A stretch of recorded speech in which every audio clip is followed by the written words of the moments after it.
कैसे बना प्राचीन भारत का पहला महान साम्राज्य। आइए आज इतिहास के उस शानदार दौर में चलते हैं और जानते हैं कि कैसे छोटे छोटे राज्य एक होकर एक विशाल शक्ति बन गए। इस सफर में हम 6 पड़ावों से गुजरेंगे। शुरुआत होगी एक क्रांतिकारी युग से, फिर देखेंगे कि कैसे छोटे राज्यों का उदय हुआ, कैसे मगध एक सुपर पावर बना, मौर्य वंश की स्थापना कैसे हुई, सम्राट अशोक का अनोखा शासन कैसा था और आखिर में उस साम्राज्य ने क्या विरासत छोड़ी जिसने भारत को हमेशा के लिए बदल दिया। तो चलिए अपनी यात्रा शुरू करते हैं 6ठी शताब्दी ईसा पूर्व से। ये एक ऐसा समय था जब भारतीय उपमहाद्वीप में सब कुछ बदल रहा था। नए विचार, नए शहर और नई ताकतों का जन्म हो रहा था। ये वाकई एक गहरे बदलाव का दौर था। ये सिर्फ कुछ छोटे मोटे बदलाव नहीं थे, समझिए एक पूरी क्रांति थी। लोहे के औजारों की वजह से खेती में जबरदस्त उछाल आया। पहली बार सिक्कों का इस्तेमाल शुरू हुआ, जिससे व्यापार बढ़ा। बड़े बड़े शहर बस रहे थे और साथ ही बौद्ध धर्म और जैन धर्म जैसे नए आध्यात्मिक विचार समाज को एक नई दिशा दे रहे थे।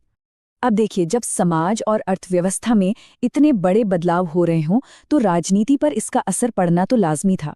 जो छोटे छोटे कबीलाई इलाके थे वो अब बड़े और संगठित राज्यों में बदल रहे थे, जिन्हें पहले जनपद और फिर महाजनपद कहा गया। तो सबसे पहले बने जनपद।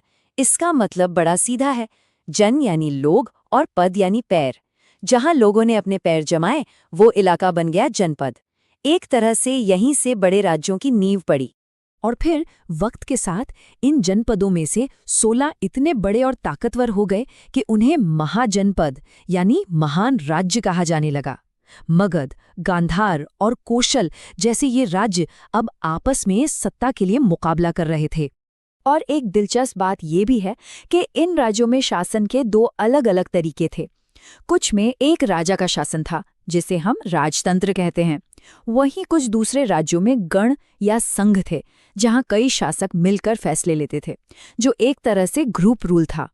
तो 16 दावेदार थे सत्ता के, पर इनमें से एक, सिर्फ एक, सबसे ऊपर निकला। वो कौन था और कैसे?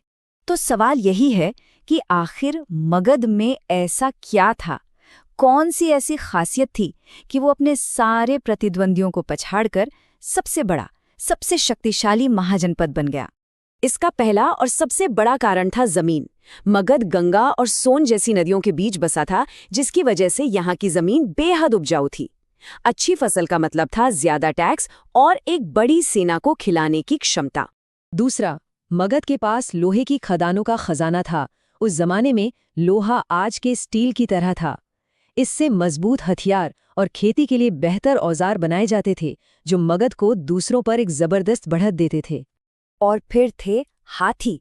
मगध के जंगलों में बड़ी संख्या में हाथी थे, जिन्हें ट्रेनिंग देकर सेना में शामिल किया गया। ये उस जमाने के लड़ाकू टैंक थे। सोचिए, जब हाथियों की एक फौज दुश्मन की सेना को रौंदते हुए आगे बढ़ती होगी तो क्या होता होगा।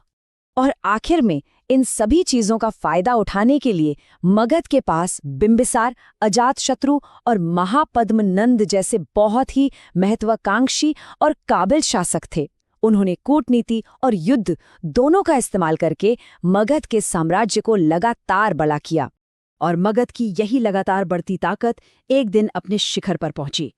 और इसी के साथ नींव पड़ी भारत के पहले साम्राज्य की, महान मौर्य वंश की। जब चंद्रगुप्त मौर्य ने आखिरी नंद शासक को हराया तो ये सिर्फ एक राजा का दूसरे को हटाना नहीं था। नहीं, ये एक नए युग की, एक राजवंश की शुरुआत थी, जो लगभग पूरे उपमहाद्वीप को एक झंडे के नीचे लाने वाला था। चंद्रगुप्त अकेले नहीं थे, उनके पीछे एक ऐसा दिमाग था जिसे इतिहास के सबसे बड़े रणनीतिकारों में गिना जाता है, चाणक्य।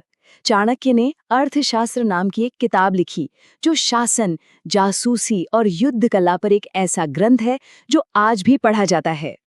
अब बात करते हैं मौर्य वंश के सबसे मशहूर और शायद इतिहास के सबसे अनोखे शासक की, सम्राट अशोक। वो राजा जिसने खूनी जंग के बाद जीत का मतलब ही बदल दिया। कलिंग की लड़ाई में हुए खून खराबे ने अशोक को अंदर तक झकझोर दिया और उन्होंने फैसला किया कि अब वो शस्त्र से नहीं बल्कि धम्म से विजय हासिल करेंगे। ये कोई नया धर्म नहीं था, बल्कि एक नैतिक कोड था जिसमें बड़ों का सम्मान, अहिंसा, सभी धर्मों के प्रति सहिष्णुता और अपने सेवकों और दासों के प्रति दया का भाव शामिल था। लेकिन यहाँ एक बहुत ही दिलचस्प सवाल खड़ा होता है। हम आज 2000 साल से भी ज्यादा समय के बाद अशोक के इन विचारों के बारे में इतनी बारीकी से कैसे जानते हैं? इसका जवाब पत्थरों में खुदा है। अशोक ने अपने संदेशों को अभिलेखों के रूप में पत्थर के बड़े बड़े खंभों और चट्टानों पर खुदवाया और उन्हें पूरे साम्राज्य में लगवाया ताकि उनका संदेश हमेशा के लिए अमर हो जाए। मगर कहानी में एक जबरदस्त ट्विस्ट है। अशोक के बाद लोग उस लिपि यानी ब्राह्मी लिपि को पढ़ना ही भूल गए। सोचिए, हजारों सालों तक ये संदेश सबके सामने थे, पर उन पर क्या लिखा है ये एक राज था। फिर 1830 के दशक में जेम्स प्रिंसिप नाम के एक अंग्रेज अधिकारी ने इस पहेली को सुलझाया। प्रिंसिप ने पाया कि ज्यादातर अभिलेखों पर पियदस्सी यानी देवताओं का प्रिय नाम के राजा का जिक्र था। बाद में जब कड़ियां जुड़ी तो ये जाहिर हुआ कि ये पियदस्सी कोई और नहीं बल्कि महान सम्राट अशोक ही थे।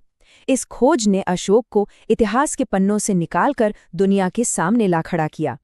तो अशोक के धम्म के अलावा मौर्य साम्राज्य ने और क्या विरासत छोड़ी? आखिर इतने बड़े साम्राज्य को चलाया कैसे जाता था? उनका प्रशासन कमाल का था। आप देखिए, सिर्फ सेना को ही संभालने के लिए 6 अलग-अलग समितियां थीं।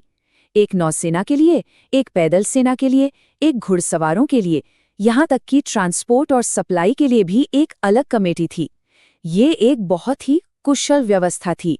मौर्य साम्राज्य सिर्फ एक सैन्य जीत नहीं था, इसे भारत का पहला एकीकृत साम्राज्य माना जाता है, जिसने पहली बार एक बड़े हिस्से को एक प्रशासन और एक पहचान के तहत एकजुट किया।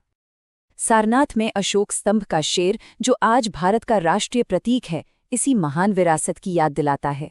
और ये हमें आखिरी और सबसे बड़े सवाल पर लाकर छोड़ देता है। क्या मौर्य साम्राज्य ने ही उस भारत की नींव रखी थी जिसे हम आज जानते हैं? एक एकीकृत प्रशासन, नैतिक शासन का विचार और एक साझा सांस्कृतिक प्रतीक, इस पहले महान साम्राज्य की गूंज आज भी हमारे चारों ओर सुनाई देती है।